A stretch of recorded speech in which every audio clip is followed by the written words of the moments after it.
Hey, everybody, welcome back to the Pullbox Pals. I am Mark, and this is my buddy Monk over here. And if you notice, we got a third pal today, and I this hear. is Andy Goodness. Header. Yes, this is the guy. Hello. And Andy, you want to introduce yourself? Hi. Yes, I am Andy Header. I just ran away to get a drink and came back and grabbed another comic. I have listened to the show, I think, since the beginning. I think maybe have missed the episode here or there. Obviously, I know Monk from being on living in the same area. And Mark, I know you from the show, and I kind of unofficially officially met you. But we chat through Instagram for the most part, but I know that you and Tim bump into each other all the time at the comic book shop. So yeah, it's always a really nice time because and then we get to stand there and chat, and then we both are like, we've been here too long, we gotta go do something else. But now we get to do that in over cyberspace, so that's fun. Virtual world. Well, cool. I always feel bad though when like talk in the comic shop a little bit because like we stand right like where the counter is also the door. So like if anyone wants to come in, it's kind of like dudes just standing there. It's like I wonder if I could do it. I was losing talking about comic books, but then if you're coming to the comic store, like I want to chat, but I don't want to be rude to all these other fine folks trying to get in and out of here. I thought that movie was horrible. Yeah, we're just standing there spoiling comics. Like, I can't believe Batman did such and such. Yeah, that's not true. All right, well, how's everybody? I've never had anything spoiled for me at the shop. Oh, no, never. Oh, my week's been pretty good. Mostly, I this past weekend there's a retaining wall in my backyard, and I had to put a concrete like top on it so that water would stop going in and freezing and cracking the wall. So I spent my entire weekend doing that, and boy howdy, do I wish I had a cement mixer because these scrawny ass arms aren't meant for such a thing. I mean, they look bigger this week. We survived. So that's good. That's because they were closer to the camera. Yeah. Looking all that cement. But Andy, I would love to have an arm wrestling contest between you and Mark because you're both pretty fit. I would wager that you would win. My money is on Andy. All right, maybe, if but we are ever in the same town, I'll do it. But I have no confidence in my arm wrestling ability. I've done it sometimes. Like sometimes you don't think I'll beat you, but then it's just like and you're right down. It's like wow. But some people just have usually wrong strength in their arm. I don't know. Yeah, I heard one thing that you gotta close to your chest. You gotta be like close to your chest. You can't if you're farther away. It's harder to like get the leverage. But if you're closer to the chest, you can do it. Yeah. From all the arm wrestling contests I've been in. My best friend growing up had my best friend growing up had a certain technique to arm wrestling, and I watched him take down some guys who you would not have put your money on my friend. He was just like, yeah, that guy's gonna win. Yeah, I think it's just the staring. He just stares into their eyes and devours their soul. No, he just has like a technique where he's not only pushing, but he's like pulling, but he also like worked construction all like his entire life, so his forearms are really strong, and that's really the muscle you're using in. Yeah. And it kind of like you can use the other hand like hold the tape. Like you ever see the professional ones where they have like a little like joystick to hold and yeah, right, yeah.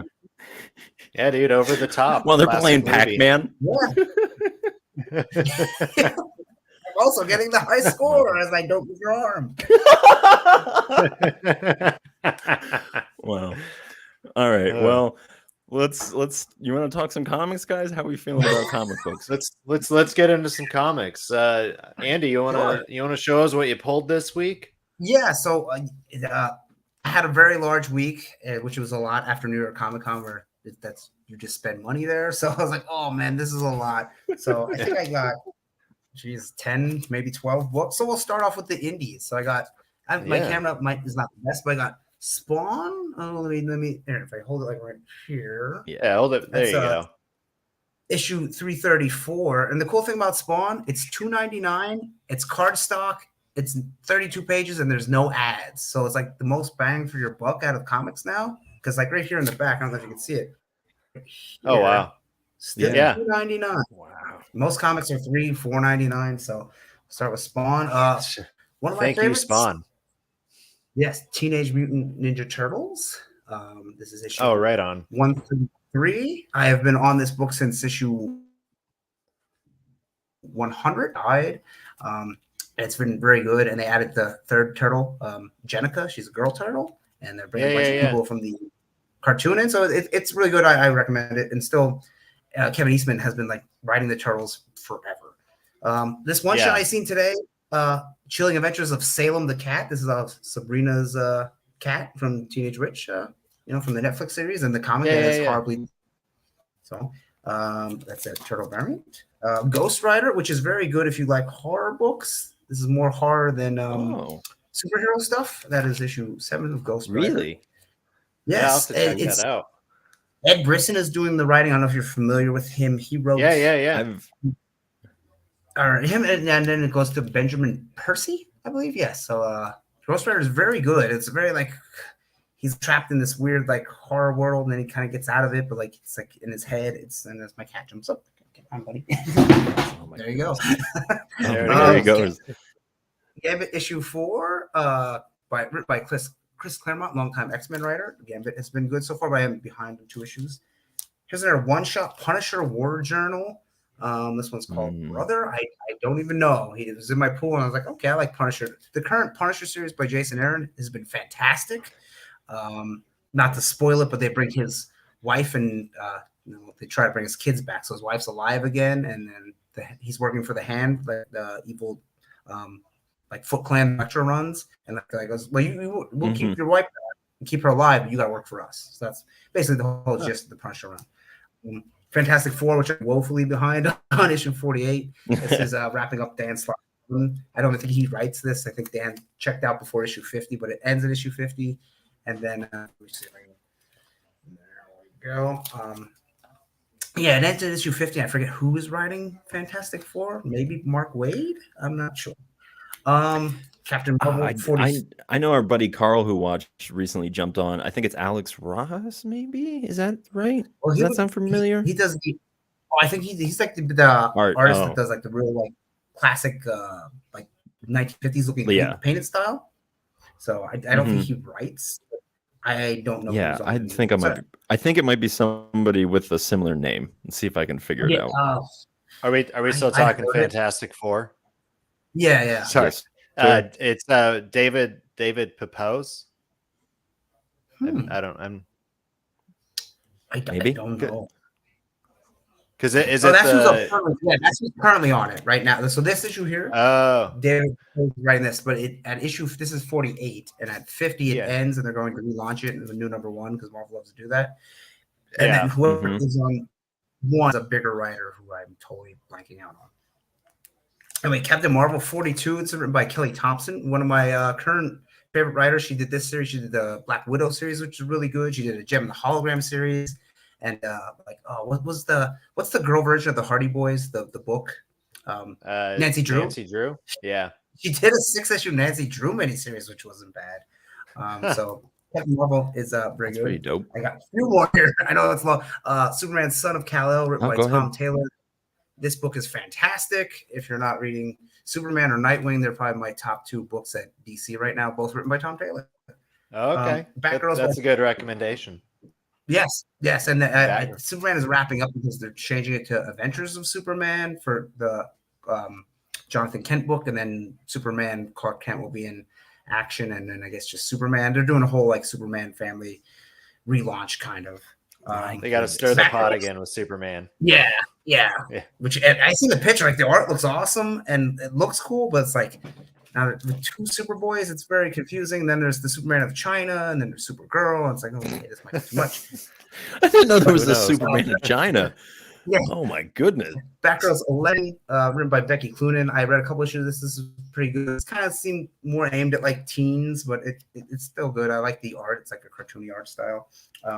Book I always get just because Wonder Woman 792. They did take the numbers back to like the original numbers because it was like 1 that went to like 52, and then they relaunched it again at 1 and went to 52 again, and now it's 52. Becky Cloonan also writing Wonder Woman, so Wonder Woman is pretty good. 2 more. We're gonna wrap it up with Daredevil issue 4, and this is still Chip Zdarsky. His run has been awesome so far. It's like Elektra and Daredevil as the Daredevils, so them 2 together. And then finally, I read the first issue. It was pretty good. I don't know how long I'm going to hang on to, but All Out Avengers, I did think it was going to be like just nonstop action, but it's more like a regular book. Right. Just Avengers book. Yeah. But the first issue was bad. So I always give I tell people, if you read the first one, but if you hate the first one, don't get the second. But if you read the first and you're still like, read the second. And then if you're still like that, drop it. Yeah. Tim, you got the first one, didn't you? Yeah, because Andy recommended it. Yeah. So I like I said at the time that I reviewed it, I thought it was a perfectly serviceable story, but I just can't invest into a whole Avengers arc. I'm assuming it's going to be a mini series. I don't think it's going to be ongoing because the story seemed like it's set in between, like some events. Think it's like Marvel likes to do hey, it's 6 issues, but if it makes money, we might give it 10, and if it makes more money, it's an ongoing. So for right now, I think it's 6. And Marvel can just keep going back to the drawing board all they want. So it doesn't really matter how many issues of a series they release. They can just start over whenever. Yeah, but I miss those long numbers. Like when you were just listing off like all the DCs and like that they're in the hundreds. Like obviously we have the legacy number there behind like the 1 or 2 on the corner. But like, I don't know. I think it's intimidating for new readers to jump on at like issue 127 or whatever, but like if it's a good story you should be able to. That shouldn't be a problem, you know? Yeah, I agree, especially when they say like part 1 of the the Dark Witch saga or whatever, and then like, I can jump on this one because that's part 1, fill in the blanks. And I think when there's the higher number, like look, it's like Action right now is building to issue 1050, like that's like, wow, that book's been around that long, must be good, right? Yeah. Right. Yeah. I can see it being intimidating to try to jump in because I know when I first started getting into comics, like however long ago, it's just so intimidating because especially I feel like a lot of people's first entryway is trade paperbacks. So you get like trade paperbacks, and then in the corner, in the bottom, it says like 1 or like 5 or whatever, and you're just like, oh God, am I gonna have to? Like if I read Avengers, the trade paperback number 1, is this like the first Avengers? Like, that's how I felt anyways. But speaking of how I'm feeling, you guys want to see the stuff that I got pulled this week? Yeah, I like to see it every week, Tim. Every week. Andy, I'm surprised you didn't get. Mark, you seem really like you love this every week. You're just like, show me what you got. Andy, I'm surprised you're not reading this comic, but this is Do a Power Bomb number 5 from Image Comics. Yeah. What happened was I got issue 1 and then I got 2, and I never told them to add it to my pool, and I haven't got 3 or 4, and I kind of fell behind. I was like, I will wait and just buy the trade, because usually Image does the first trade for $9.99, $12.99. So I was like, the first one was good, and I like the whole idea of the girl like who killed my mom, and then it's like Cobra's son is her dad, and so I know what's going on. And then I like how in their world, wrestling is obviously predetermined and favor everything, but in the other worlds, wrestling is real. So like when the aliens come and they have to fight her, they're like, wow, they're really hitting me. It's like, well, yeah, wrestling's real where we come from. So like that's a really cool concept. Yeah, I totally agree. I was listening to the Comic Book Lair, and they were talking about this comic, and they were saying that it was really cool to see it in juxtaposition of like Hell is a Squared Circle, and that kind of being like a more traditional like wrestling story, whereas like this is its own kind of narrative. And I really like in comics where they set up like a premise and then they like kind of add something on top of it, or they twist it and they make it something else. You know what I mean? And because then it's not just falling back on like old tropes. Yeah, you got the wrestling, but then it's like sci-fi and supernatural elements. Whereas that Hell's a Square Circle is just straight, like that could be a real life story. There was nothing fantastical happening in it. Yeah, that was such a great story, but like it was so sad.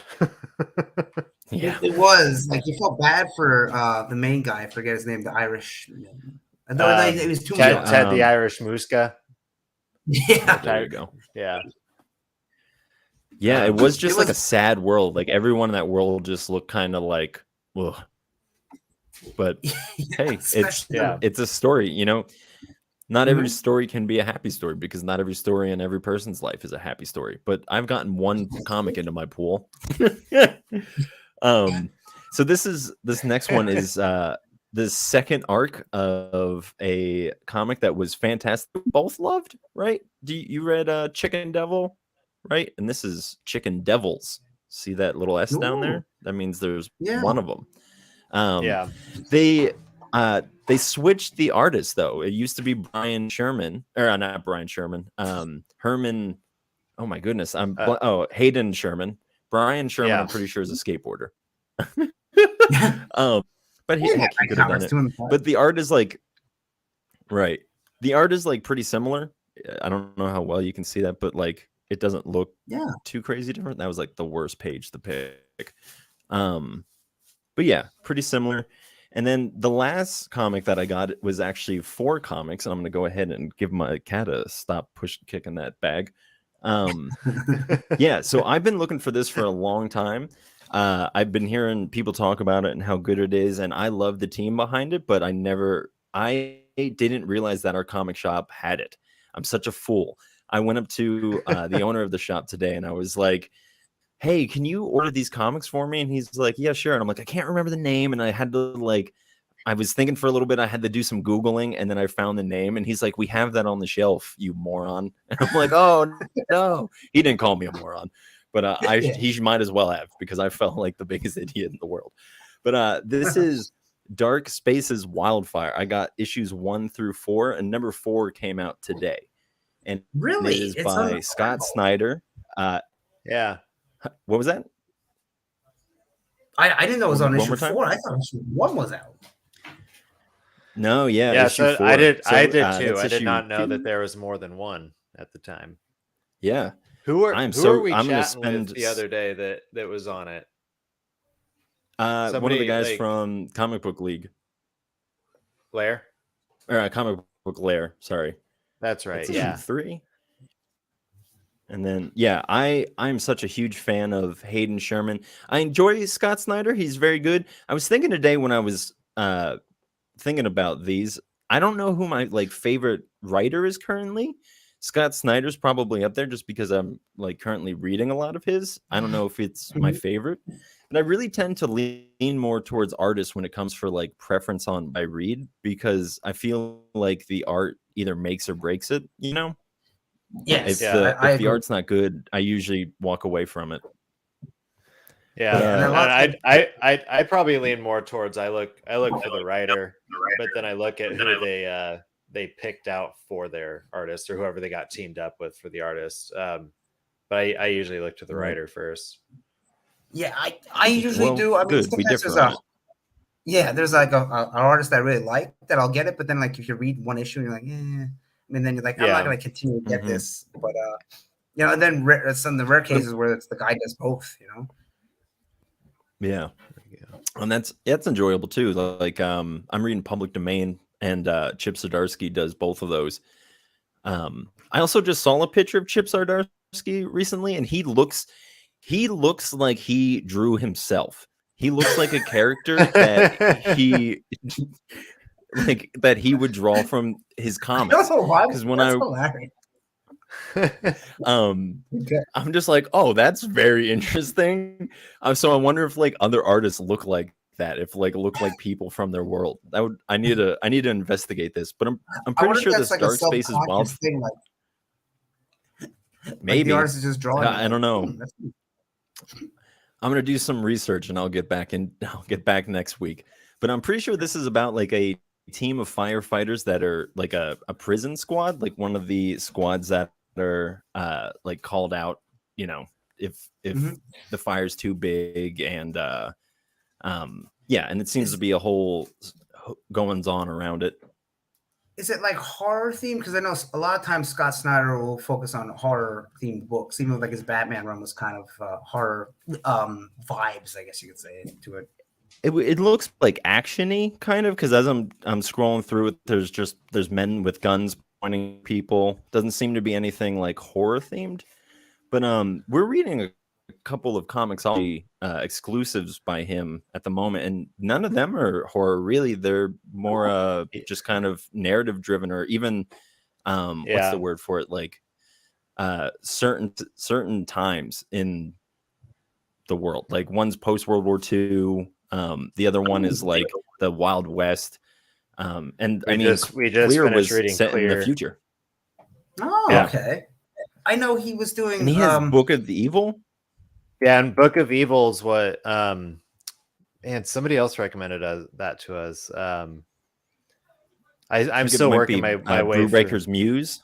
Yeah, that's the one. I like him. Yeah, he's got good stuff on Instagram. I think, but that was all for me this week. What was that, Andy? Is he writing that Noctera book, Scott Snyder? It's by Image. It's like I think he is, and Tony S. Daniels doing the art. It's like a world where there's no sunlight, and then that mutates people, and then they get like they're not really zombies.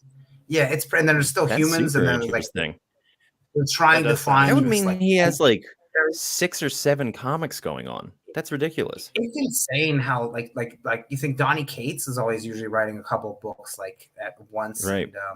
And Charles Soule like is usually writing like 4 or 5. I'm like, how would you write them stories and not be like cross over and be like, well, did Superman do this or did Iron Man do this? And like, you know what I mean? Like, how do you keep that before one? Yeah, well, like you mentioned Donny Cates, and Donny Cates was doing he's wrapping up his Thor run. But he's doing Hulk right now, and I think he's also doing Venom. He was on that. He stopped doing Venom, and then Al Ewing was doing Hulk, so they kind of switched. Then Al Ewing was on Venom, and then Ram V took over Venom, and it was kind of like a bait and switch there a little bit. And then Donny Cates has a crossover book.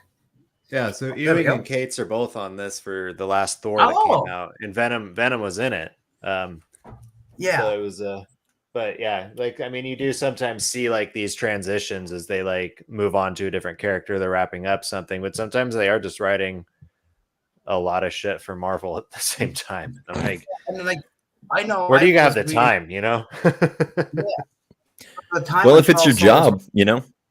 And DC, and I was like, how do you how can that? I know some guys have exclusive contracts where like DC will say, maybe I write DC from right now, like Tom Taylor, he's currently like that, and then Donny Cates is kind of like that for Marvel, but indie books.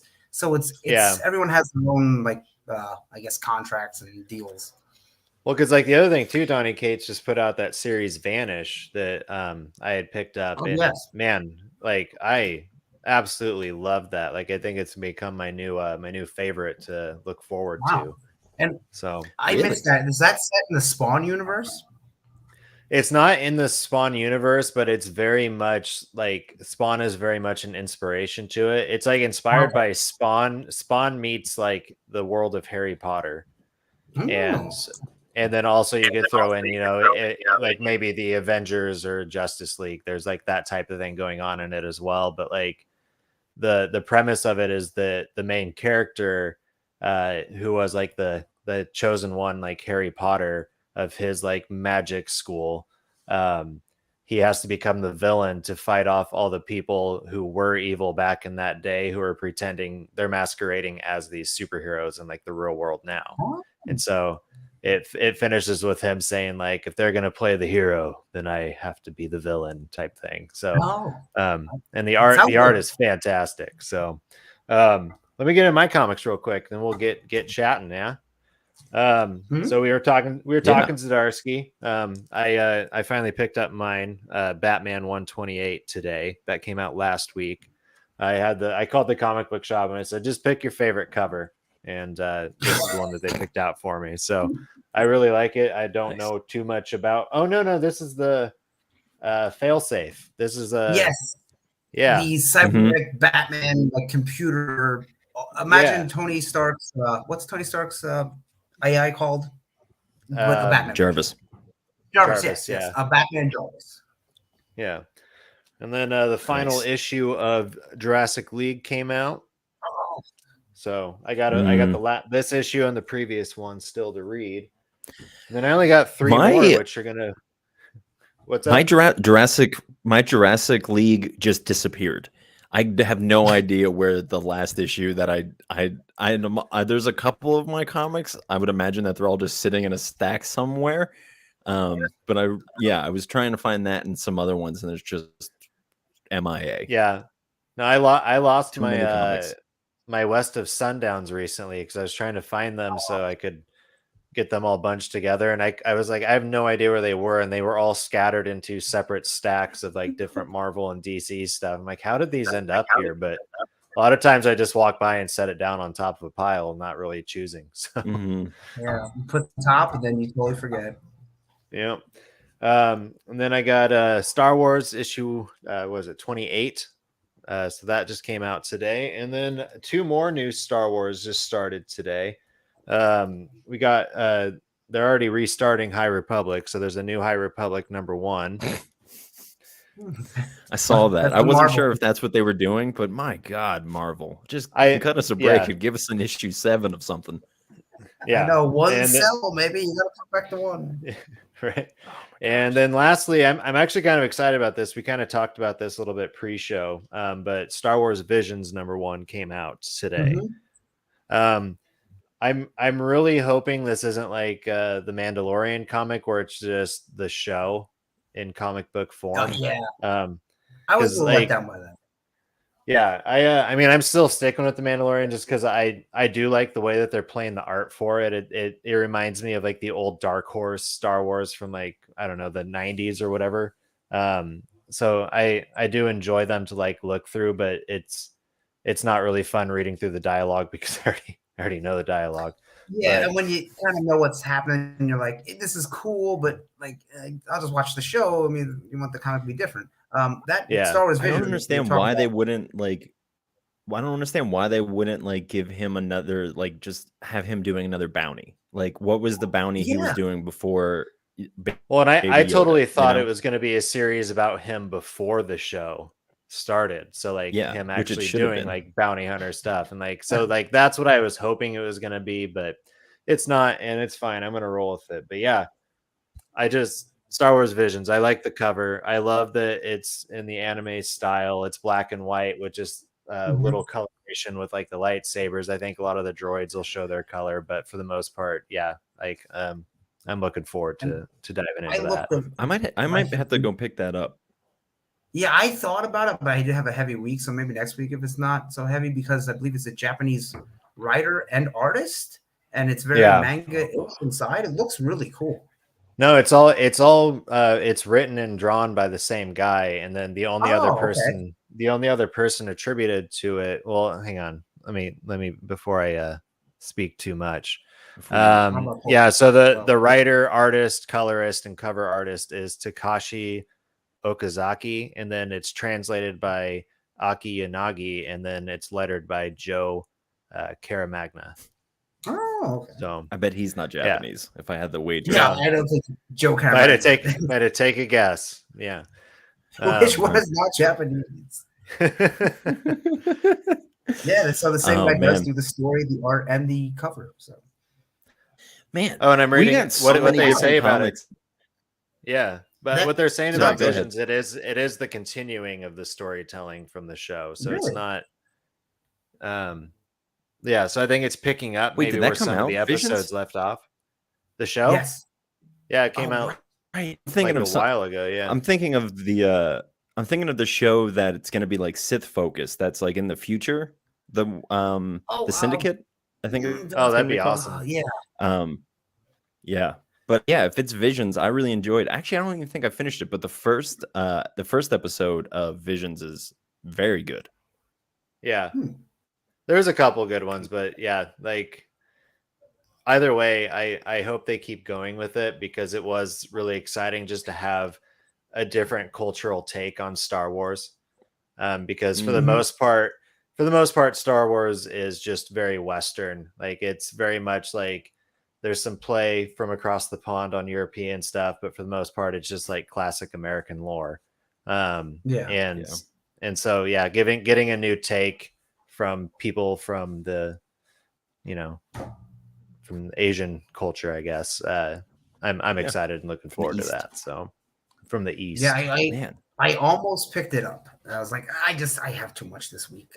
Yeah, I have too much. Andy, I got a question. Yeah, do you redeem your Marvel codes and go digital with them? No. Like, or do you? Yeah, I have never done that once. I know I didn't used to because I worried about like, oh, if I take this tab off, if this issue becomes something people want and it makes money someday, like was that tab going to make any difference? And I read into it and it's like, no, like if you have a perfect condition comic and they get rated at a 9.9 and it's missing the tab, it's still going to be a 9.9. So I'm like, cool. Yeah, that would be like a really nitpicky thing. But I also I have like naturally sweaty hands, and so I don't like holding my comics. So I always redeem the code, and then I put my Marvels away in their bag and put them there. I just pictured you, Dexter's laboratory, the mom with the always wearing the gloves. I just see you sitting in bed with those big like dishwashing gloves, just reading your comics. No, I thought of the classic Rocco thing where they turn the page, wash your hands, turn the page, wash your hands. Yeah. And I should just have some hand sanitizer right next to my bed. All right, I can turn the page. Oh my goodness. Well, hey, we're here to talk about Andy. Wow, we both went into that segue. We sure did. We're professionals. Yeah. So we talked a little bit about this privately, but let's talk about it publicly. How'd you get into comics? What was like did somebody bring you to a comic book shop? Did they give you a comic? Like how did you get introduced to comics? Well, my introduction was back in the early 90s. There was the first waves of Marvel and DC trading cards. So as a kid, obviously I knew about Batman. Because of the Adam West show, because Batman 89 might not have been out yet, possibly. And then Spider-Man, it's like cultural things where like, oh, you know who Superman is. You don't have to ever read a Superman comic to know who Superman is. But I remember I was in fourth grade and this kid had the first ones I ever seen were DC trading cards. And they had gray backs. I believe they're from 1992. A couple of years ago, I went back and I bought a whole run just to have them because it's cool to have nostalgia of when you were a kid. And I would get the DC trading cards, and I was like, "Wow, there's Superman, Batman." And then they had it where it's like Superman through the years, and then I was like, "There's more than one Green Lantern." Like my mind was blown. Like, "Oh, what is this?" And I would study those cards. Like the hell with math and science, I didn't care at all. I was reading these powers, who his real name is, and his powers are, and like they would have the meters on the back that would say like strength is at a 6 and intelligence is at a 4. So it was them, and then I found the Marvel ones that came out in 92 or maybe 91. I didn't have the 1990 series, and that was my introduction to all these characters. It was just these cool, because it was like awesome art, and then the little, just enough blurb to give you the idea of what the character is and what their powers are, and then like a little did you know, and then sometimes they had the first appearance on it. So I would just study these cards over and over and collect them, and both the Marvel and the DC, but like, to me, I was a kid. They're all the same, I don't know. And I didn't go to the comic store. Probably like Pottsville had one, and for Monk, this will be really right, like 3 doors up from where the wheel is. I don't know what it is now, but there was a comic store there called Villains and Victors, which I never got until years later. I'm like, oh, Villains and Victors, I get it. But I live like 2 blocks away from that. I'm so sad. I was thinking the owners were just named Villains and Victors. That's what I thought. I was, I'm a 10-year-old kid, and Death of Superman is happening. I'm like, oh, right, thanks, Mr. Villains. Thanks, Victors. Yeah, like he's Victor, that's Villain. I don't know. He used to be right there.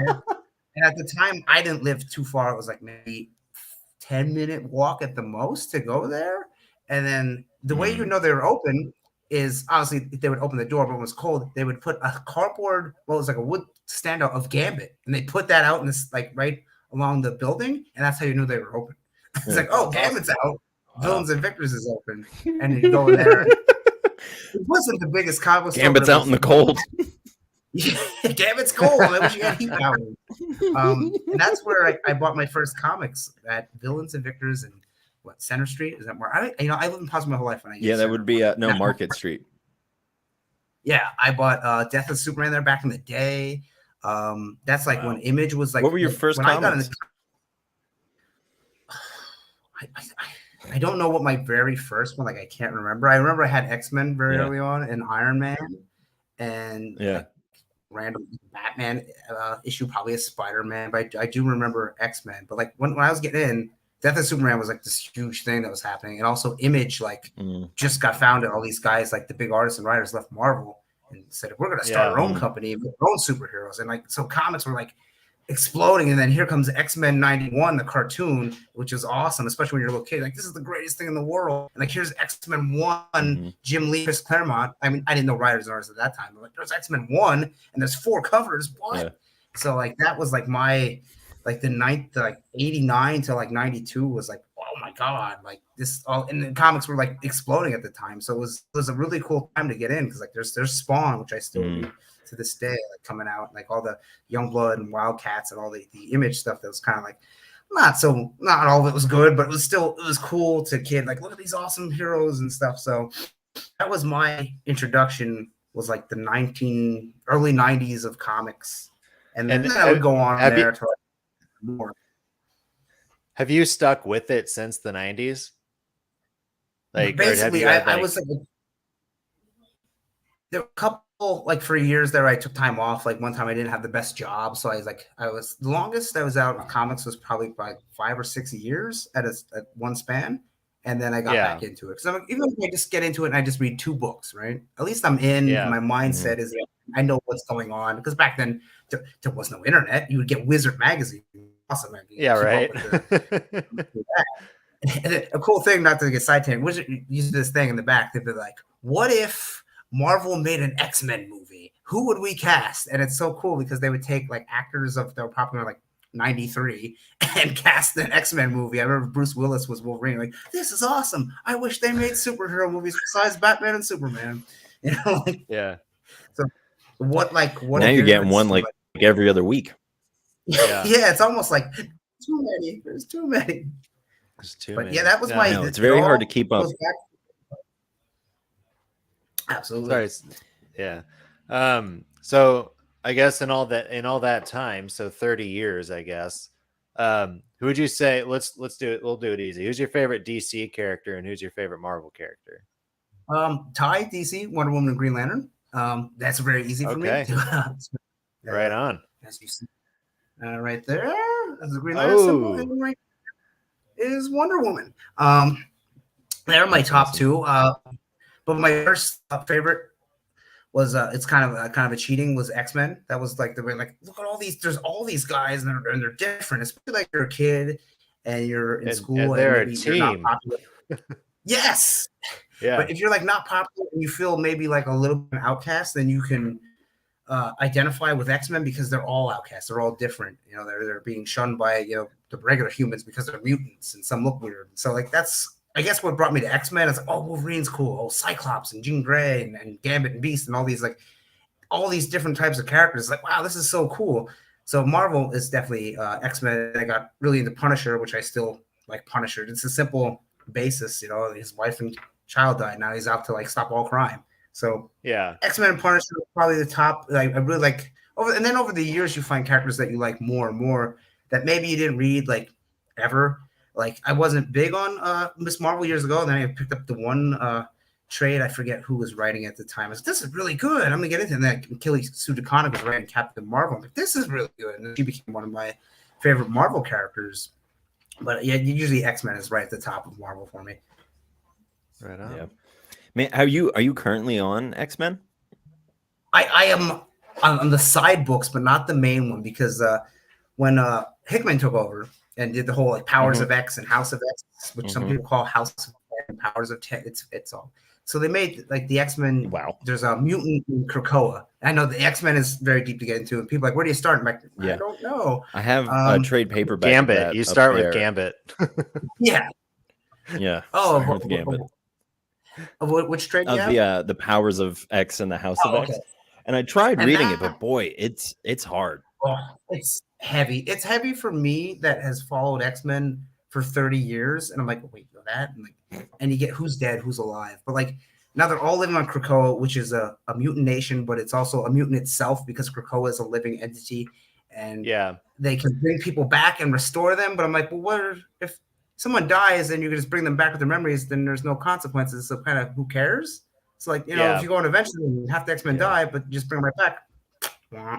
I don't like that. Like then they took Mars and like Storm and Magneto are ruling on Mars, and then it's all this stuff, and it's just it's too much. They need a back to basis, like almost refresh or like a condensing to put the X-Men back and like put them back in the mansion in New York. That's it. You know, side teams can do whatever. So that's why I kind of fell off the regular X-Men, but the side books are, I'm going to talk about one we talked about last week that I think is phenomenal. So X-Men, like it is very heavy. And if someone said, what do I read? I would just give you like big stories to read rather than just hey, jump on here, you know, it would be long. Yeah, well, that's one of the things too I like about. Go on, Tim. I was just gonna say, I know he's like not the greatest bloke in the world, but the Joss Whedon, the Astonishing X-Men, is that what it is? Very good. Yes. Yeah. That's a fantastic run. Now back to you. Mark. I agree. And I forgot what I was gonna say. So. I was. Eddie Chris Claremont X-Men is very good, and like the X-Men, you start with the book that came out in 1990, that X-Men run up until like issue maybe 100, and then it's a little wonky. But there's stories like Fall of X, or that's the one coming out. Was it? I forget. It's the last. I forget. It's like a trade paper. I don't know if I know that one, but I was thinking about Avengers versus X-Men this week, and that's a really good story. It is. Yeah. I was trying to explain the Phoenix Saga to my girlfriend, and I sounded just like an insane person. I'm like, there's this cosmic space bird, and there's this girl who he really likes girls with red hair, but I don't think that's really important, and blah blah blah. There's this guy Cable. I remember what I was going to say now. It's here. That's the thing I love about having Marvel Unlimited is that's how I catch up on all that stuff that I like I'm not going to buy the issues. I'm just going to wait until it's on Marvel Unlimited. And that's how I read through House of X and pretty much all the X-Men stuff like that's come out in the last 20 years. It's all been on Marvel Unlimited for me. Yeah. Good way to catch up, and it's basically free. You pay your whatever $14 a month or whatever. Well, and I'm honestly considering. I've told Tim this, but I'm like considering starting next year not buying anything from Marvel or DC in paper and just getting their apps, because unless it's like a special issue that I want to get, like there's already too much for me to keep up on in this point because I've just gotten so much more into like the indie world of comics, and I get. You know, there's so much superhero burnout going on right now with a lot of people. And for me, it's just like, man, I get a little tired of like stories just being regurgitated. But that doesn't mean that a whole series isn't going to be great just based on like one issue. But yeah, so that's how I catch up on a lot of my Marvel is just doing unlimited. And that's probably how I might be doing it henceforth in 2023. Yeah, it's a good way to go if you don't mind waiting. Yeah, I was going to say they're a little bit. Sorry to cut you off. Like sometimes a book will come out Marvel, you got to wait a little bit for the service. But I mean, you know, you save I guess maybe you save some money doing it. I don't know. I mean, you definitely would if depending on how much you're reading. But Andy was just at New York Comic-Con. I feel like we'd be remiss if we didn't talk about your experience there. I will firstly say that if for those of you who don't follow Andy on social media, go ahead and do that. But you got his little handle down here on the bottom. Cosplays. Yes, you did. Thank you. Your cosplays were fantastic, man. I try and fantastic. I'll say right now for people that don't know, I do male and female characters, and I'm not Yeah. like, oh, fat guy is Sailor Moon. Now I try to look like a female when I'm doing it, which brings up all kinds of stuff. But And still, you did a it's fun. fantastic job. Yeah. Thank you. You the picture you posted as you as Elvira, is that, am I saying that Yeah. right? Yes. Or am I? No, yeah. I honestly thought I I was like, oh, who's Andy's lady? Yeah, I thought this. I'm like, Pretty that's not Andy. Like, Yeah. I was like staring at my phone, just being like, "Wait, is that him? I can't tell." You should do drag. You would be a great Yeah, that's drag what- queen. Well, the one day I was like, you come into New York and you gotta walk like through like all these stuff to get into the con proper, and there was cops there, New York cops, and now I'm dressed as Alexa Bliss, a female wrestler for those who don't know, and I'm walking up, and the one cop says to me, "Are you a drag performer?" And I was like, "No," and it was kind of like that awkward, like, okay, what do we say now? And I was like, well, I'm just gonna go in the con here, but I did do. Wow. There was an amateur drag show, and I did it once. I want to do more, but I just Nice. never got it. But That's awesome. It was fun. So how many cons have you been to? Geez, I started going to. So the first one was crazy because I never went to any, not no little ones, not anything until 2014 was my first New York Comic Con. So like, talk about diving right into the deep end. Like, you know, it's so big for people that've been there. Like, it was always San Diego was the biggest one of the U.S. And then now it's New York. They're like neck and neck with each other. So that was my big one. Oh, like, really? you know, artists. I didn't know. Yeah, I didn't know anything. I didn't know there's Artist Alley where all the artists and writers are, and then there's like the main show floor where they sell the toys and comics and armor and food and you know. And then there's like the panels. Like I had no idea, but like now I know because like 2014, I missed 2 New Yorks since 2014. 2016 because I just didn't have money, and then I didn't go last year because I was like, I don't know how New York is with the whole COVID thing. So other than that, I went to New York like 8-9 times now.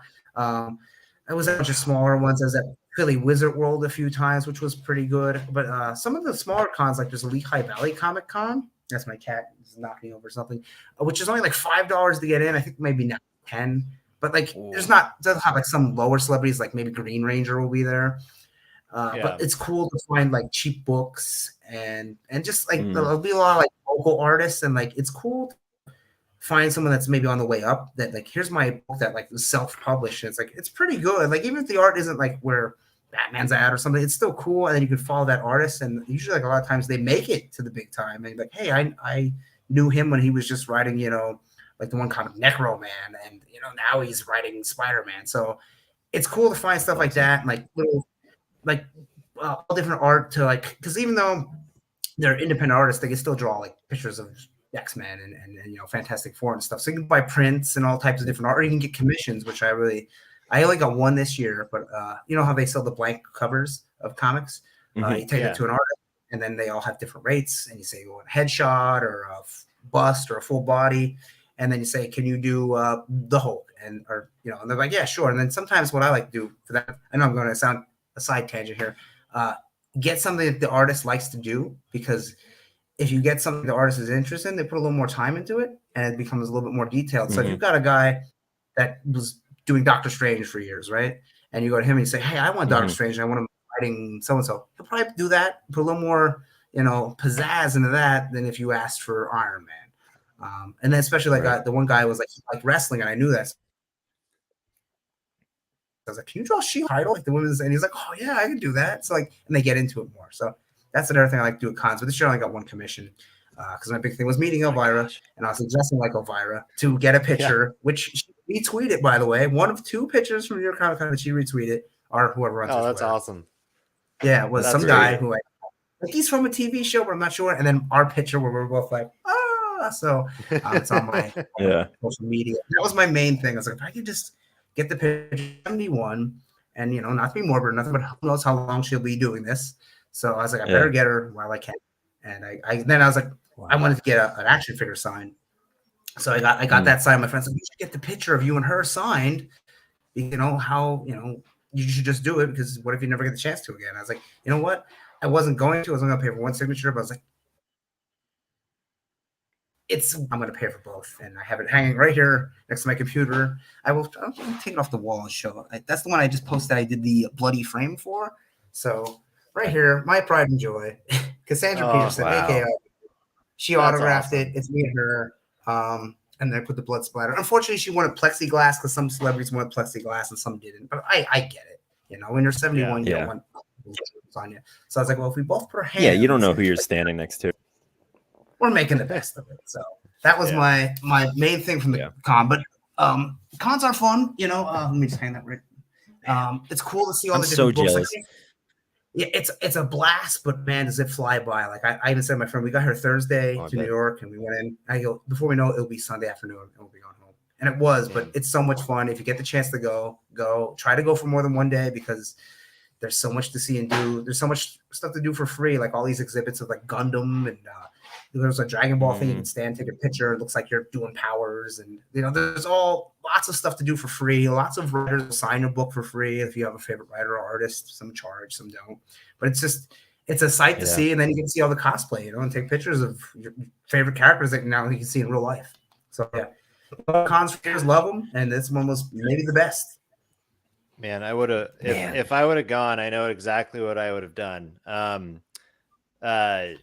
Oh my gosh, Cobra Kai. Gosh dang it, what is so Martin Covey, who plays John Kreese, he was there, and apparently he wrote a comic with Scout Comics, and I think that like I tried to reach out to Scout to see how I could get the comic because it's not for sale on their website, and I really wanted it because it looks kind of like a Western anime kind of. Let me see. I'm on their site. Let me see if I can find it again. Sounds interesting. Shoot. I believe there was a few guys there, and they were doing like a group photo where you could get your picture with a few of them. I believe it was Cobra Kai. I don't know who was there because I obviously there's so many celebrities there at that. But that's always a cool thing when you get a picture with a couple of the people from the show. If it's not too terribly expensive, like Michael J. Fox and Christopher Lloyd Back to the Future photo op. If you bought that with tax, was $411. Like, ouch. Those guys are right. We talked about that before. I think me and you, Mark, maybe, or somebody else. But those guys are definitely like just riding. I'm pretty sure that's just how they make most of their money. They're just riding that train.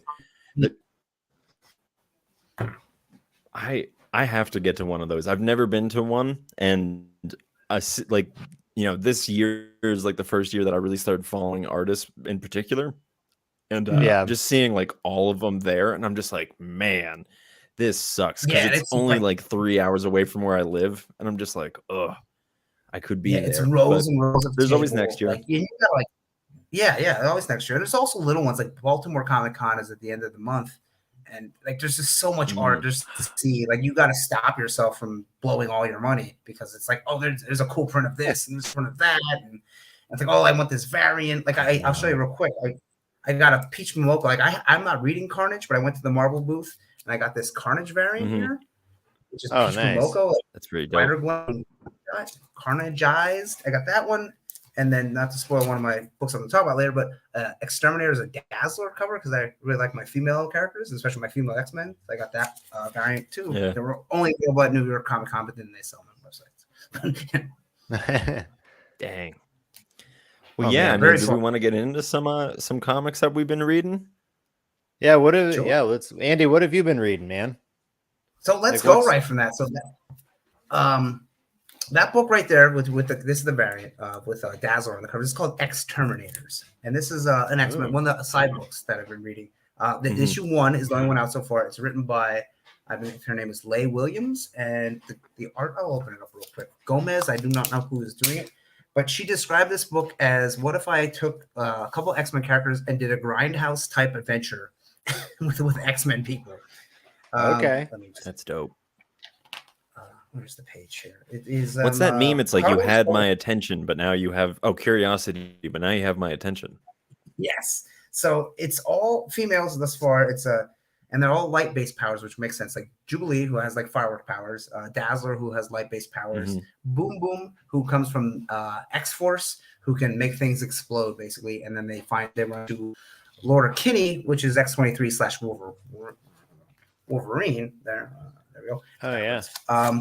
So the book is not for children. When you open it up, there is mature audiences only in it, which is weird because most X-Men are not like that. And there's a ton of blood and there's a lot of cursing, but it's not cursing for cursing's sake, where it's like, It opens up with Dazzler fighting off vampires. I'm gonna see if you guys can see that there. I don't know, because vampires are fighting, and she's like, "You're pretty effing dumb to be coming after me. I have light-based powers." She's like, it's all like she breaks up with her boyfriend right in the beginning. I won't spoil it too much, and like she's like throwing his things out the window, and then she's like, she calls up the girl. She needs a girls' night out. So that's when they go to this bar, and they find that they get drugged, and maybe the boyfriend's more than he seems. And they go on this wacky adventure that's filled with blood and chaos and danger and cursing. And it's only one issue, and it's been fantastic. So I would highly recommend Exterminators by Marvel and by Leigh Williams and Carlos Gomez. All right. Yeah, and I don't think it's only supposed to run for 6 issues. So yeah. Exterminators. Yeah, you guys I would believe it if it's Marvel. Yeah, you want to go for like one apiece, or do you want me to keep going, or how do you want to do it? We'll do one apiece. You go. I just finished up the Ant-Man, the 60th anniversary miniseries, where they introduced a new character.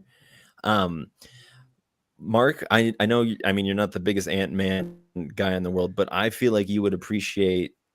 Everyone who knows Ant-Man knows that Hank Pym created Ultron, so it's not surprising to say that he shows up in this. And I don't want to spoil the version of Ultron, but it is the coolest version of Ultron that I've ever seen. And I think you would like it because of the lore around it and it being tied to one of your favorite characters. I'm not going to give you more than that. Maybe I'll tell you off screen, but I really don't want to spoil it. But it was so much fun to just see all those characters together, to see Hank Pym, Eric O'Grady, Scott Lang, and then the new character who I can't remember the name of at the moment. But it was, I feel like Ant-Man doesn't get a really good chance to shine, because I think a lot of people don't take him very seriously. And that's even like a part of the Scott Lang arc in this story, is his daughter talking to him, his daughter, Cassie Lang, who goes by Stinger, who's his sidekick essentially. And she was also on the West Coast Avengers for a little bit. And she died at one point in time, and now she's back. And so did Scott Lang, and he's back too. But she says to him, she's like, you don't. She's like, you were constantly like letting these guys like kick you while you're down, and you never like realized that like you led the Fantastic Four at one point in time. You fought Dr. Doom, like you've died and been resurrected. Like you're actually like somebody who can hold their weight in these situations, but you get in your own head. And I really appreciated that coming at that character. Something that they called it was the Ant Vengers, and I sorry, love that. Sorry, what? Anthony's talking to us. I can't see the chat. Oh wait, hold on. I'll pull it up. He said everyone comes back to live except for Uncle Ben. He is the only person so far. Like everyone has come back, which is crazy. Even the Thor's like alter ego that they deleted, and like Donald Blake, he came back as that. Donald Blake. So it's like Bucky came back. Tim Drake came back. Like everybody comes back besides Uncle Ben, but he's not super powered. And so Uncle Ben can't come back. Well, has Jonathan Kent ever come back? Oh, that's it. I'm gonna say probably not. There's a series where Superman's mom and dad are alive, and there's a series where they're dead or they die, but then they will restart and they're there. Like currently, I think they exist because because he drops off Lois and Jonathan, and he says, "You stay here while I go to space and deal with space issues or whatever." And so like they're alive. So it's weird. Like New 52, they were dead, and then they come back. Babysit my superpowered kids while I go to space. Yeah, you take care of this kid that's unstoppable. Like, okay. Yeah. Well, I guess they did raise Superman, so if they could do it once, they could probably do it again. Yeah. Yeah. But yeah, I definitely would recommend that. they called themselves the Ant Avengers. And I would love if they did a series of that. I would really appreciate that. I don't think they will. But yeah, I would. That sounds fun. Anything that has Ant-Man. I mean, anything that has Ant-Man on it, I will read and buy. That's part of the reason that I bought that All Out Avengers, because Ant-Man was on the cover and he wasn't even in the comic. So who knows? I would think he was on the last page. Yeah, like he would just pop up and be like, "Hi guys, I was here the whole time. I was small." But yeah, I was here. I seen everything. I just chose not to help out. Yeah, I was battling gnats. Yeah, But, how about you, Mark? What do I got here? Here we go. So yeah, last week Gotham City Year One #1 came out. And so this is that, like, it's like a prequel series before Batman. It's like 2 generations before Bruce Wayne's born, and I can't remember the name of the Wayne in Wayne Manor right now, but the whole series is based on how essentially Gotham City went from this place of like glamour and sophistication to what it is as we know it during the Batman years. And issue 1 started off pretty strong. It follows Sam Bradley, who I mentioned last week. He is from some of the original runs of Batman, like way back in the day. And so it's kind of taking place in that time frame of like I think it's like the 50s or something like that. And basically he's getting mixed up with the Waynes. He's a private eye. The Waynes' daughter has been kidnapped, and he was just told to go give the Waynes like a note, and that's how he got involved. And then they they beat him up, because that's what you did to people that might know more than they're letting on back in those days. You just beat them up. But yeah, I'm excited about this series. It's written by Tom King, who has done a lot of Batman over the years. The artist is Phil Hester. But yeah, so I'm excited for it. That's my first one that I had on my list for today. Was Gotham City Year One. Yeah. Man, there is so much.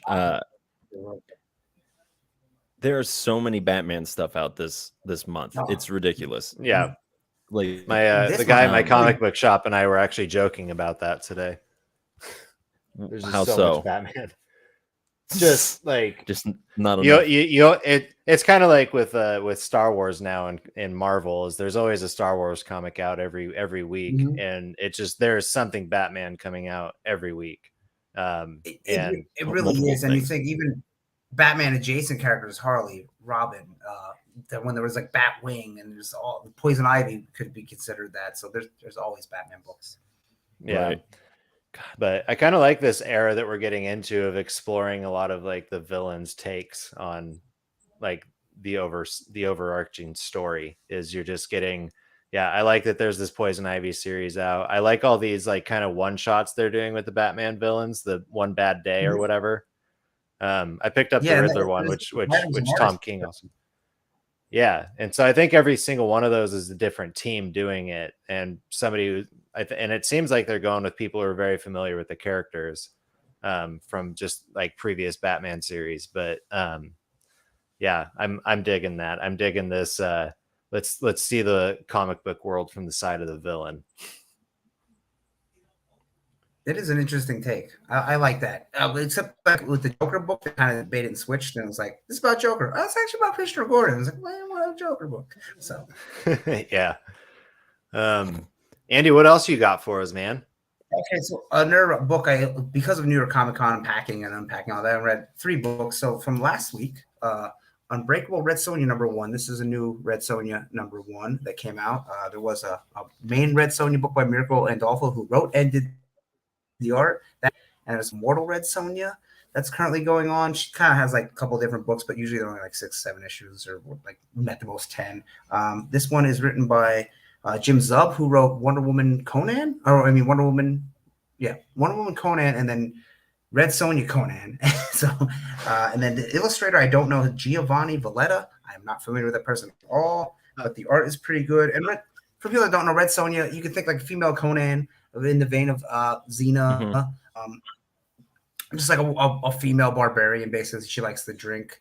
She likes to go on adventures, and she's very like afraid of like sorcery, and so it's pretty cool. This one, if you notice on the cover, there's a little redheaded girl on top of her, which might give away something that happens in it. So let's say more than just swords and sorcery, a little time travel in this one. But it's starts out with her just getting drunk in a bar, and then she argues with a guy. She's like, "I drank 6 flagons of mead." He's like, "Red Sonja, you drank 7. I know how much I drank." And like, then she goes out and gets in a fight, and then there's a monster, and she gets pickpocketed. So it's a classic sword and sorcery tale, but then something crazy happens at the end. Like, wait a minute, what? And I'm kind of curious to see where it's going. This is now the main Red Sonja book because there's not a current just Red Sonja. It will be Unbreakable, and then Immortal is like a spin-off thing within our writer. So I recommend it if you like sword and sorcery. Dynamite, Red Sonja, Unbreakable. That just came out. All right. Yeah, I was gonna ask who's that by. That sounds good. I see that at the shop from time to time, and don't really know much about it. So that was cool to get a understanding of it. Yeah, I really like Dynamite's like a deep dive into like kind of comic book lore because they also do all the original like comic book characters like the Mask and the Phantom. What was the other Black Bat who Batman's based on? Yeah, like all old pulp characters. Like there's Miss Fury, like kind of like the Spirit, like the old time like adventures that they would just have a gun. They don't have superpowers. They have like a cape and a mask, and they would go out on adventures, like kind of like the 1940 serials they were called, like the radio adventures. So they own a lot of the, they have the rights to do that. Red Sonja, Vampirilla, John Carter, I forget what's called, Warlord of Mars, Shauna the She-Devil. So it's like a lot of these old like 30s and 40s and 50s characters that they come and they put out now. And they also have like Garbage Pail Kids they're doing, and sometimes they do like I think they get, so it's crazy like how the franchises they have, like even like on the back Godzilla. So like, you know, it's like that's like I would W too, but so like Dynamite's cool. Like a lot of people just like, oh, it's just hot chicks, but like the Red Sonja stories are pretty good, and they have like a lot of other things too that they do. I know there's a Red Sonja Vampirilla, Red Sonja versus Vampirilla that's upcoming. That's gonna be pretty cool. Oh, that's the wrong book. That's why. Yeah, but there's a lot from Dynamite. So I mean, yeah, everything might have to be for you, but there might be something that is for you. Yeah, there's only one way to know is to pick it up and read it. Yeah, actually, when I was going back through my collection a couple weeks ago, and I have some Zorro and some Phantom, and man, I think I have a Black Bat that because they kind of did a reboot of those back around when the New 52 started as well. And so I hopped on a lot of those when those were coming out, but I didn't keep going with them because I took a long, I think 6-year break from comics. Oh, wow. And then they did a team book that was called Masks, where they got like all those classic heroes. Yeah, no, that's what I have. I have the Mask series. Yeah. So and a couple of the kind of the one-offs that went along with that as well. But yeah, they're really fun. I like those the old radio story comics. They can be fun. Like they're simple. It's usually like someone robbed a bank and now we got to get them. But they're yeah. Well, that's going back to the Ant-Man story. It was I said this in my post on Facebook about it, or on Instagram rather, that it was just a simple story, and I think that can be like insulting if you read it that word the wrong way. But it's especially from Marvel. I think it's like Marvel does such a good job of just overcomplicating things, and so it was nice to just have a tale that was just like, this is like you kind of understand what's happening. There was a little bit of like twist and stuff, especially with, like I said, with Ultron, but there's nothing wrong with a simple tale, you know, like comics don't have to be like the most complicated thing in the world to be good. In fact, I don't think they should be. I think they should be approachable. And I mean, obviously there should be different levels of depth to it, but there's absolutely nothing wrong with, just having something simple to dive into. Yeah. I think I was going to say the villain of the week formula, like the Flash show early on. It was I miss it so much. But like, this week I'm going to fight, the Rainbow Raider, and then next week we're going to fight, Girder. So it's like it's cool. Like here's a self-contained. I can pick up this one issue of of Flash. I can read it and I can know what's going on and at the beginning, the middle, and the end of the story on one issue, rather than this epic 12-issue thing where Galactus is coming and we have to prepare and blah blah blah blah. So I kind of like the books that are more like just you read the one and there you go and it's done and you get your whole story one shot. Yeah, well, yeah, and it's like now today, it's like you're at least getting 2 stories for one story arc, and like that's actually the case with the Thor that I have up here behind me. It's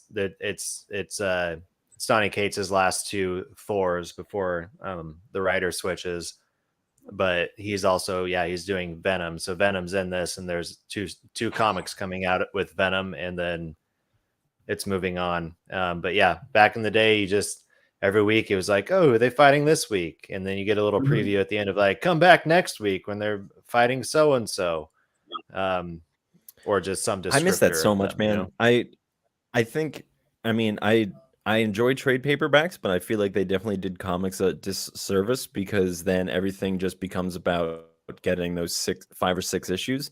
And we've talked about this before, but I mean, I'm such a sucker for like a comic cover that says like, here's Iron Man versus the Mangler, and then it's just like you see Iron Man like in a like I just made up a person. I don't think the Mangler is real. Or like Ghost. I have Iron Man versus Ghost, and you see him like getting hit by a ray, and he's like, oh no, and like maybe that panel or that doesn't even happen in the comic, but it's so cool. And then I read a lot of the old Avengers. I think I read, the first couple dozens of the initial Avengers run, and every one ends like that. Like, come back now, Kang the Conqueror. And just like, hell yeah, I'm going to come back for whoever Kang the Conqueror is, and then you'd also see cheesy things with Iron Man, like when he had roller skates. Yeah. It's like, why would he eat that if he can fly? Yeah. I'm a man in an iron suit just rolling down the street. Yeah. Could you imagine that? Just like it's just him going by. Oh, that's Iron Man. Yeah, like that. Yep. There goes our hero. This is kind of off topic, but I love how like there was such a quick course correction in. I don't know if anyone here has read like the first couple of Iron Man comics, and like they changed his design so rapidly. Yeah. Oh, yeah. It was kind of like his silver suit, the big bulky thing, and it's kind of like now he's in the radio. It was like and I wonder. I think they changed it like after the first or second. I think they were like, this isn't it. But yeah, I don't know for sure if that's because like just pushback or whatever, but it's fun to go back into those worlds and just kind of get a flashback into a bygone era, But just to kind of keep this thing rolling, I dove into Blink #2. Which is a obviously number, the second one in the issue. I don't know why I had to say that to clarify that. I wanted to sound smart. Now I sound stupid, but that happens. So this story is just this journalist. Well, it's a pair of journalists, but really there's a main protagonist or a main person that we're following who's exploring their history, but they can't really remember their childhood. They remember being a part of like this weird kind of cult or like doomsday kind of thing, and she doesn't have clear memories of everything that happened during that time. So her and another journalist break into the building that she used to live into, and she starts kind of exploring into the history. And honestly, if you're looking for a comic that just like right into it, this comic. Issue #1 is a little convoluted and kind of hard to understand, and this one is too. I will say that so it is by let me pull that up real quick. It is by Christopher Sabella and my boy Hayden Sherman. And Hayden Sherman was the reason I jumped on it, just because I'll get anything that he does. But the writing is a little complicated. There's a lot of like dialogue that is maybe either like it doesn't want to be complete in its thought because maybe it'll give away like a spoiler in the end. I mean, like it's kind of like you're missing out on part of the conversation. It feels something, and I think that's because they're waiting to reveal some things. But it's pretty spooky, and the monsters that are in it, not to give it away, remind me very much so of the spirit in the Me You Love in the Dark. Oh yeah, that was a good You series. read that one. That was a fantastic series. I think that would make a great movie. I think that would be so much fun. Yeah, because I think it would be one of those movies that people know was a comic book. They would be like, "What is this?" And then just go and be like, "Oh, this is a comic," and then they read the comic, and it would be fantastic. Maybe a good TV show, but it would just have to be one season, obviously, because of how the arc of the story. Yeah. I agree with you there. And that comic is called Blink. Yeah. Okay. Because there was a Marvel, there's a Blink character, I believe is Nightcrawler's daughter or something. No, she's the one that can teleport. She's like purple skin or blue skin, purple hair. Right. So yeah. Well, that's what when I Googled to look up this story, that was what came up initially was Blink. And then at the top so that's the person you're talking about, Andy? Ooh. Yes. She was in New Excalibur or something like that. I forget her. Okay. That was another thing that I was explaining to my girlfriend, that the X-Men had this the X-Men started crossing over with magic and space, and I thought I don't know much about that. I've never read much of those things because those were like a lot more 90s from what I can gather. But it seems like such a cool concept that it's like when the Fantastic Four there's this one Fantastic Four run, I can't remember what it is, but they do something that's like they stop like a mutant or something like that, and the X-Men were like, "What are you doing?" And they're like, "Well, why do we have to only fight like big space monsters that come to Earth? Why can't we like take care of?" Or maybe I'm backwards. No, I think I am backwards. I actually think it is the Astonishing X-Men run where the X-Men take down a big monster that the Fantastic Four is fighting. What was that, Andy? It sounds familiar. I'm pretty sure that was the Astonishing X-Men. Well, and then I think that's cool because it's just like, it's like, why would you limit these guys to just like the? We'll keep talking over each other. That'll be fun. Makes for great audio. I'm enjoying this. Yeah, there you go. That'll be fun. You're getting 2 for the price of 1 there. But Blink, I'm enjoying it. I didn't get into issue 3 yet, so I'll get there. But yeah, Mark, you got another one for us, buddy? Yeah, I got one more. Kind of going back to just the concept of who's so and so fighting this week, and it's always kind of like this geeky kind of villain. Minority or Minor Threats number 2 came out last week. Oh. There goes another comic off the shelf. It just killed itself. It's dead. Yeah. But yeah, so this is from Patton Oswalt. I don't know if you know about this one, Andy. I see it looks good. It's such a clever idea because it's exploring all these essentially what's going on is a bunch of D-list villains are teaming up because like an A-list villain kind of did the Killing Joke maneuver. They've killed the Batman of this universe's sidekick. But now all of the Justice League of this universe, they're kind of going like The Boys, where all the superheroes are actually just like terrible people who don't give a shit about anything. And they're just going hard and they're trying to find the killer. And so this team of D-listers like, well, I'm tired of like the superheroes going around destroying our city and just taking out every villain they possibly can. So let's get to this guy first. And so that's what this whole thing is that they're trying to search their city for the guy who killed the version of Robin in here. And the art is fantastic because it is playing back on like the older comics. And then Patton Oswalt, actually, it's really funny. Judd Apatow is quoted on the front of this. I don't know if you guys can read it. Jeez. No, I can't. Exactly what you would expect. Yeah, it says Minor Threats is exactly what one would expect from Patton Oswalt. It's intelligent, funny, and twisted. I'm also worried about him. That's pretty good. That's fantastic. Yeah, so I'm really enjoying that one. It's another one that it's on my list of looking forward to every month. So It sounds. I did pick up the first one. I Andy, didn't buy the first one. I looked at it, and the art was very good. Yeah. So Nice. Well, Andy, do you got one Yeah, more for us, and then we can wrap this thing up? Sure. I have one more that I picked up. This is from last week. Came out last Wednesday. This is Teenage Mutant Ninja Turtles Saturday Morning Adventures. This is a one of 6 I wanted series. to get this. Yeah, I've yeah. heard such good things. Yeah, the Yeah, guy on Comic Book Lair like really talked this up. Like, So what Yeah. it is, it's a not retelling. It's like tales set in the classic cartoon universe from the 80s and early 90s of the Ninja Turtles. Because there's the main book, there was Last Ronin, and now there's this one. I believe it only has 6 issues, but it's just wacky tales, but not so heavy.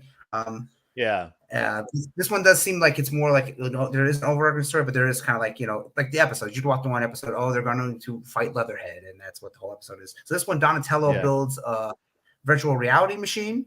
It's when they're so tired of training because Splinter's just making them train. So they Splinter's like, well, you can do this one other thing, and then they get stuck in the virtual reality machine, and the only way to get out is to beat the simulation. So classic stuff happens in there, and hilarity ensues. But it is very cool. I got the Kevin Eastman cover because even though he doesn't write it, he still is doing the cover. But there's the classic turtle art cover. I believe there's 4 or 5 covers. I'll get this open up real quick. Who's doing the art?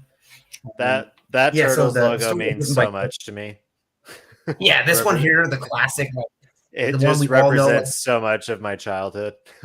Yes, like if you're any age, what do you say? Like if you're 20 to like 50 right now, you know what the Ninja Turtle looks like the logo. It's like it just pops in your head, and that's it. So this book is written by an Eric Burnham. I'm not familiar, and the art is by Tim Laddie. And I'll try and show you some, but it is kind of like cartoony art. Like here's a picture of the Shredder. I don't know if you can.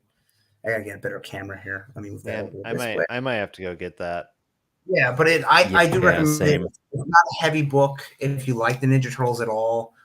It's a fun read. I mean, there's no blood, there's no curse. It's the exact opposite of Last Ronin, which was very good, by the way. But yeah, check out Ninja Turtles Saturday Morning Adventures. I believe it's only 6 issues. Let's see. I'm looking into it. Yeah, I think I'm gonna have to get that. I've heard just so much good stuff.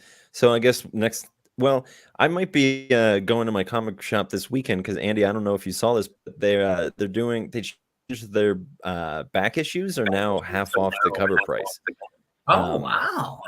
So yeah, so I think I'm going to be sitting down there sometime this weekend and just I know there's some variant issues that I wanted to get that I saw in there, and like maybe some issues that I missed or whatever. So I think I'm going to be sitting down there and picking some out, and probably going to pick up that Teenage Mutant Ninja Turtles comic because I've been wanting. I read I have read a Power Rangers versus Godzilla comic, and I really enjoyed it. Even though I didn't finish it, it was a lot of fun. I do plan on finishing it, but it made me want to go back into like those more kind of Saturday morning cartoon worlds, and that's all I've been hearing about for that comic. So I'm definitely gonna have to check it out. But I think we're gonna land the bird here in a little bit. But before we do that, Andy, is there anything that you want to promote? Anything that you got going on that you want to talk about? Or how can people get a hold of you? Well, if you want to find me on Facebook, you just type in my name, Andy Header, and I will come up. On Instagram, the same thing. I believe I'm Andy_Header. Just type in my name. Again, the only one that comes up. And then on Twitter, I got creative and I made a sexual innuendo. So I am at Get Some Header. Get it? You follow me there for see all my pictures from New York Comic Con if you're interested. Sometimes I do comic reviews that I always post my pull list now, so I post that up on Instagram, and then my wrestling shows that I post. I have nothing coming. I might be on a show this Saturday in New York. It's like a wrestling convention /show, so I might be doing that. But I don't want to officially say, hey, go see that. I'm not there. That PPW is one that I wrestle for, and Outbreak has a show. They're both running the same day, but I go to one that's November 12th at the Hamburg Fieldhouse. If you want to see, local indie wrestling in Pennsylvania, that's good. Come to see Outbreak Wrestling, Hamburg, Pennsylvania, Hamburg Fieldhouse. I will be there. Don't know who I'm wrestling, but I will be there. So that's really the only thing I have going. And when did you say that was? November 12th. It's a Saturday. Okay. Yeah. Yeah. And I have to warn you, I will not make it. Yeah, Mark will not make it because he's on the other side of the United States. So, but you know, if the planets align that somehow I can make it, I'll definitely be there. Well, cool. I appreciate it. And if you guys want any recommendations of any characters or comics you want, like we didn't even talk 8-Bit Genies, which we're all reading, which is fantastic. So, oh my gosh, yeah. I'll give you any recommendations of anything and say, hey, I like, Punisher. What's a good Punisher story? Yeah. Well, yeah. Well, that's Andy, awesome. Man, thank you so much for being on here with us. It was great to finally meet you in, virtual person, I guess, rather than just messaging each other through Instagram. But no, it's good. And, talking to you now too, I got to say, it's just mostly I just see pictures of you and your wrestling get up. And I'm just like, man, I don't want to fuck with that guy. But no, you're a nice, sweet guy. So. Thank you. So you're a nice, sweet boy. So you do want to fuck with them. Yeah. After you said those Survivor pictures. Well, we got a tentative arm wrestling match coming up. Some point that's the first right? Wow, we really brought it full circle. All right, sure did. Well, on that note, and I will be the referee for that. Just an FYI, I'm going to buy a referee shirt for just that occasion. But yeah. Everybody who's been watching along, just want to say thank you so much for hanging out with us on this Wednesday night. It means the world to us. If you haven't already, I just ask that you would subscribe to our YouTube channel, our Twitch channel. Give us a like on Facebook, wherever you're watching this at right now. And share it around. If you know somebody who's into comics or anything like that, send this their way. That would be very appreciated. If you could follow us on Spotify or Google Podcasts. I don't know why I went to Google Podcasts, Apple Podcasts, wherever you get your podcasts. We are available there, I believe. So yeah, give us a subscribe. That would really help us out. I know they say leave reviews. Apparently that helps too. Give us a review. Why not? Be kind, because I'm a sensitive boy. And I'll take the hard stuff. There you go. That's what she said. All right. And once again, Andy, thank you so much. And we will be back here next Wednesday, same pool time, same pool channel. And we're talking some great comics then, I'm sure. So thank you, everybody. And that's comics, baby. That's comics, baby. That's comics, baby. That's comics, baby. Oh boy.